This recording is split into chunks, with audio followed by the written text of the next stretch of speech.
Mga kapuso, on-road parking sa Timawa Avenue nagabalik-balik lang sa piyaksang sigisigi nga pagpangdakop. Si John Sala may nagaratsada nga balita. Problema din sa Barangay East Timawa Molong on-road parking.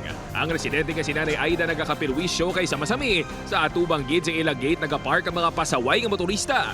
Gani mabudlay para sa ilang pagpagwa sulod sa ilang salakyan. Uy, kabudlay. Hindi ako magwa kami kung ara sila, kula driver. Hindi kami kadali-dali gwa. Bisa ng Iloilo City TTMO, aminado nga masami makabaton sa reklamo sa madata nga on-road parking sa Timawa Avenue. Kaina, nasampula na pila ka mga pasaway nga motorista. 8 ka mga salakyan ang gitpang clamp. 4 naman ka mga e-bike, 1 ka tricycle, kag 1 ka motorsiklo nga nag-obstruct sa dalan ang gitpang impound. Kita mo na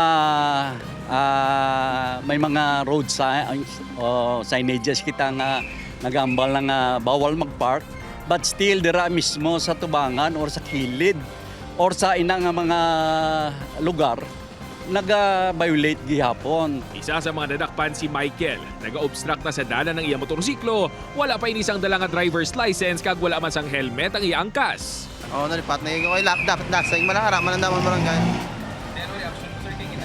Diba yung nga, suwa. Sige lang. Bakit na may ara na mo? Nagpasalig naman ang TTMO nga mangin mas agresibo pa sila sa pagpangdakop sa mga motorista nga padayon nga nagapasaway. Upod kay Hasti Shato, John Sala, Anaga, Ratsada.